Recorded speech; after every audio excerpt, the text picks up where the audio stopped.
29 मार्च 2025 को एक निजी चैनल के कार्यक्रम में केंद्रीय मंत्री और लोक जनशक्ति पार्टी रामविलास गुट के नेता चिराग पासवान ने जो कहा, उससे बिहार की सियासत को समझने की एक नई दृष्टि मिलती है। समझ आता है कि क्यों बिहार और यहां की राजनीति सबसे अलहदा है, सबसे अलग है, और क्यों यहां भाजपा अब तक पांव पसार पाने में नाकामयाब ही साबित हुई।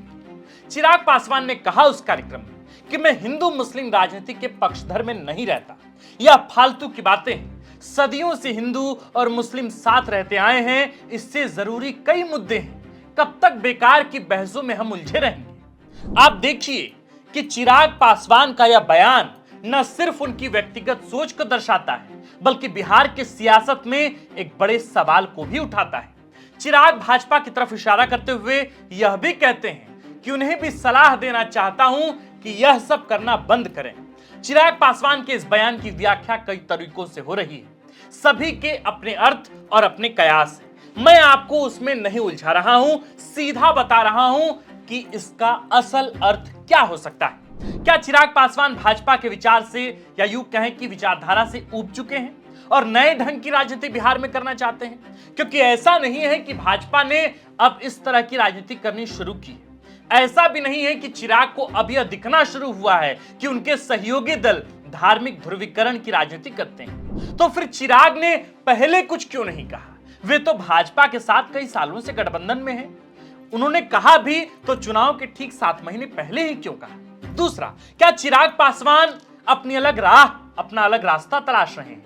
और क्या वह राह आगे जाकर राजद या कांग्रेस के साथ मिलती है? मैं नहीं कह रहा कि अभी वे शामिल हो ही जाएंगे महागठबंधन में, लेकिन इस बयान के विश्लेषण में तो इस बात की संभावना नजर आती है। अभी चुनाव में वक्त भी है, क्या पता हवा किस तरफ की हो। तीसरा सवाल, क्या चिराग पासवान बिहार की राजनीति में अपना कद बढ़ाने के लिए ऐसा कर रहे हैं क्योंकि वे समझते हैं कि बहुत दूर तक जाने के लिए बहुत सधी हुई चाल चलनी पड़ेगी?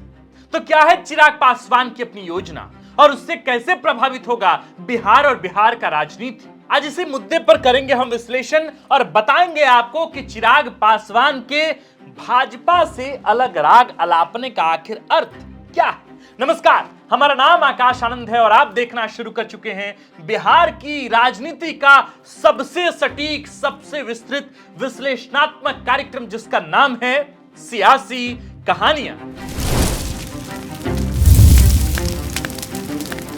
सबसे पहले हम बिहार की राजनीति में ध्रुवीकरण के एंगल को थोड़ा डिकोड करते हैं। इसके बाद चिराग पासवान की राजनीति और राजनीतिक महत्वाकांक्षा पर एक नजर डालेंगे। देखिए, बिहार की सियासत में हिंदू मुस्लिम ध्रुवीकरण का मुद्दा देश के अन्य राज्यों की तरह प्रभावी नहीं रहा है, कभी नहीं रहा है। जहां उत्तर प्रदेश, गुजरात या महाराष्ट्र में सांप्रदायिक मुद्दे वोटरों को बांटने में कामयाब रहे हैं, वहीं बिहार में यह रणनीति ज्यादातर नाकामयाब ही रही है, क्योंकि यहां जातिगत राजनीति होती रही है और 2 वर्ग के बजाय यहां कई वर्गों में लोग बटे हुए हैं। भाजपा ने 2015 में जंगल राज और 2020 में घुसपैठियों का मुद्दा उठाया था, लेकिन ये दोनों ही रणनीति काम नहीं आई।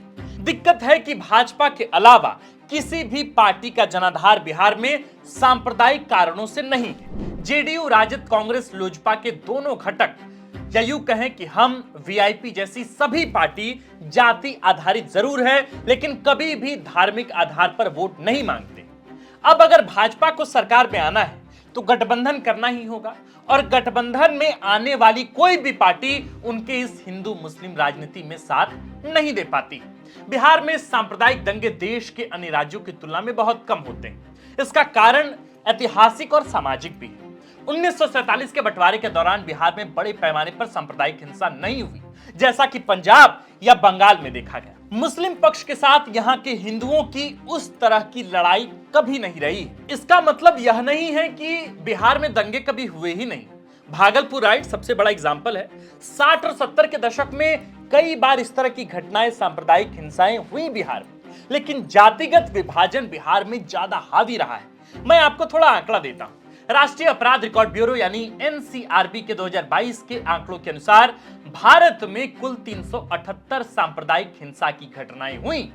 इनमें से उत्तर प्रदेश में 87, गुजरात में 52 और महाराष्ट्र में 41 घटनाएं दर्ज की गई।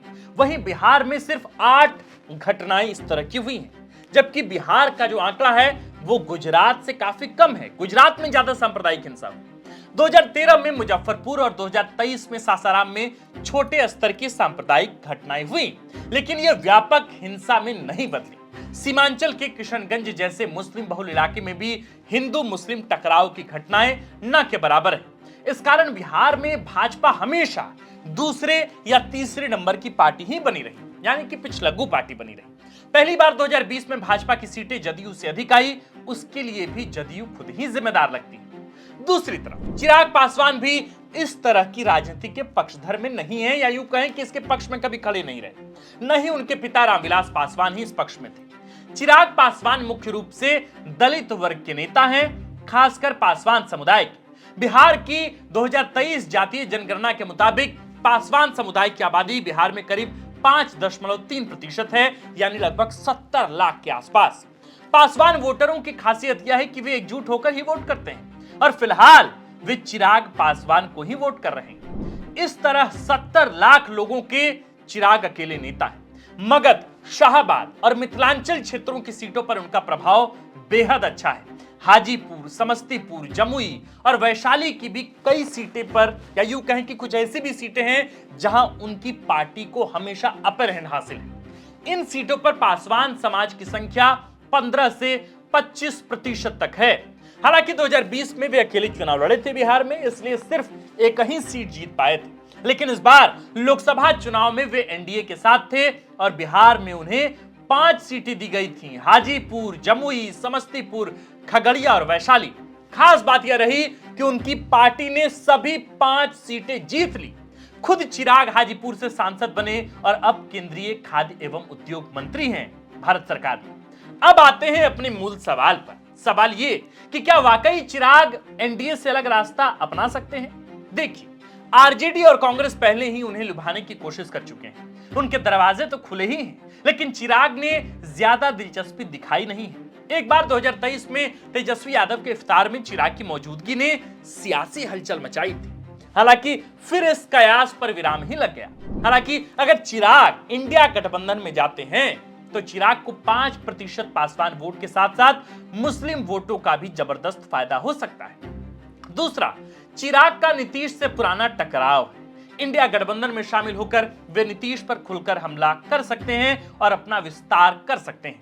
ये बातें अपनी जगह पर सही है, लेकिन फिर भी ऐसा नहीं लगता कि चिराग अभी एनडीए को छोड़ने की सोच भी रहे होंगे, क्योंकि चिराग केंद्र में मंत्री हैं। केंद्रीय मंत्री कोई छोटा मोटा पद नहीं है। 2-4 सीटों के लिए वे इस तरह का कदम तो कतई नहीं उठाएंगे। रही बात पार्टी के विस्तार की, तो अभी चिराग के पास काफी समय है। वे आराम से इस पर काम कर सकते हैं, चुनाव के पहले भी, चुनाव के बाद भी। लेकिन जल्दबाजी कर वे अपने ही पैर पर कुल्हाड़ी नहीं मारेंगे। कम से कम इतना चतुर नेता तो चिराग पासवान है ही। एनडीए से अलग लड़ने का खामियाजा भी वे भुगत चुके हैं, इसलिए हमारे हिसाब से तो इस कयास में कोई दम ही नहीं है कि वे एनडीए छोड़कर कहीं जा सकते हैं, यानी कि महागठबंधन में शामिल हो सकते हैं। तो फिर इस बयान का अर्थ क्या है? कुछ खास नहीं, बस इतना कि चिराग एनडीए में रहकर भी खुद को अलग खड़ा करने में कामयाब हो रहे हैं, अपने लिए एक नई लकीर खींच रहे हैं। उन्होंने हालिया कार्यक्रम में जो अपना बयान दिया है, हिंदू मुस्लिम की राजनीति के वे पक्षधर में नहीं है, जब उन्होंने ऐसा कहा तो उन्होंने संकेत दिया, संदेश दिया कि वे केवल राजनीतिक कारणों से ही भाजपा के साथ अटैच है, कोई वैचारिक प्रतिबद्धता नहीं है। इस तरह चिराग अपने वोटरों को साफ संदेश दे रहे हैं कि वे उनके हितों का ख्याल रख रहे हैं और सांप्रदायिकता से कोसों दूर है। भाजपा को आईना दिखाने का काम वे कर रहे हैं, भाजपा के साथ अपनी शर्तों पर जुड़े रहते हुए भी। सीट बंटवारे के दौरान भी वे अपनी बात मजबूती से रख चुके हैं। कब रख चुके हैं? 2 दिवसीय दौरे पर बिहार में गृह मंत्री अमित शाह का आगमन हुआ और उसके बाद वे गोपालगंज गए, सहकारिता विभाग के कार्यक्रम में भी शामिल हुए और एनडीए की बैठक नीतीश कुमार के सरकारी आवास पर हुई। उस आवास में जो बैठक गृह मंत्री अमित शाह की एनडीए के नेताओं के साथ हुई, तब एनडीए के तमाम घटक दल के नेताओं ने अपने उन सीटों का एक लिस्ट गृह मंत्री अमित शाह को सौंपा जिन सीटों पर वे चुनाव अपने प्रत्याशी को लड़ाना चाहते हैं। मसलन कि चिराग पासवान ने उन सीटों का लेखा जोखा अमित शाह को दिया है जिन सीटों पर वे प्रत्याशी उतारना चाहते हैं। जेडीयू ने भी अपना एक लिस्ट सौंप दिया है, जीतन राम मांझी की पार्टी ने लिस्ट सौंपा है। अब बीजेपी उन तमाम सीटों पर एक तरह से सर्वे कराएगी और इसके बाद वो फैसला होगा। लेकिन फिलहाल स्थिति यह है कि चिराग पासवान आगे बढ़ चुके हैं एनडीए के साथ, और न सिर्फ आगे बढ़े हैं बल्कि सीट बंटवारे को लेकर उन्होंने एक नई लिस्ट भी गृह मंत्री अमित शाह को सीएम नीतीश के आवास पर सौंप दी है। तो महागठबंधन में उनके जाने का सवाल ही पैदा नहीं। कुल मिलाकर चिराग पासवान के द्वारा दिए गए बयान या हालिया बयान के हिसाब से अगर हम चीजों को देखें तो ऐसा लगता है कि चिराग पासवान ने भाजपा के खिलाफ ही, उनकी रणनीति और राजनीति के खिलाफ ही कुछ कहा है और अपनी पार्टी का स्टैंड बिल्कुल साफ कर दिया है कि वे क्या चाहते हैं और किस रणनीति के साथ वे बिहार में चुनाव लड़ने जा रहे हैं। चिराग पासवान के इस ताजा बयान को लेकर आप क्या सोचते हैं, हमें कमेंट में लिखकर बताएं। चिराग की राजनीति को, उनकी रणनीति को और उनके हालिया बयान को क्या आप बीजेपी से अलग या एनडीए से अलग करके देख पा रहे हैं? आप इसे किस तरीके से डिकोड करते हैं, हमें नीचे लिखकर बताएं। साथ ही ये भी बताएं कि क्या वाकई चिराग पासवान ने जो ये बात कही एक कार्यक्रम में, एक निजी चैनल के कार्यक्रम में, कि हिंदू मुस्लिम वाला मुद्दा ये जरूरी मुद्दा नहीं है, बिहार के लोगों के विकास का मुद्दा हमारे लिए बड़ा मुद्दा है, क्या इस बयान को वाकई बीजेपी को आंख दिखाने के तौर पर देखा जाना चाहिए कि चिराग पासवान ने केंद्र में मंत्री रहते हुए और एनडीए के घटक दल रहते हुए भी उन्होंने एक तरह से सबसे बड़ी पार्टी को, गृह मंत्री अमित शाह को, प्रधानमंत्री नरेंद्र मोदी को एक तरह से चुनौती दे दी है? क्या चिराग पासवान ने यह बयान देकर साफ इशारा किया है, साफ संदेश दिया है अपने वोटरों को कि बीजेपी जो भी हिंदू मुस्लिम करती रहे, लेकिन हमारा मकसद बिहार में न सिर्फ चुनाव लड़ना है बल्कि कायदे से अपनी जगह पुख्ता करनी है, मजबूत करनी है और कंट्रोल हासिल करना है? क्या है आखिर इस बयान के पीछे का अर्थमेटिक, क्या है इस बयान के पीछे का साइंस? हमने तो डिकोड किया है, आप इसे कैसे डिकोड करते हैं, आप इसे कैसे देखते हैं, हमें कमेंट में लिखकर नीचे जरूर बताएं। आप देख रहे थे फोर्थ पिलर बिहार, हमारा नाम आकाश आनंद है, कैमरे के पीछे हैं मनीष और इस खबर को लिखा है हमारे प्रिय साथी विवेक आर्यन ने।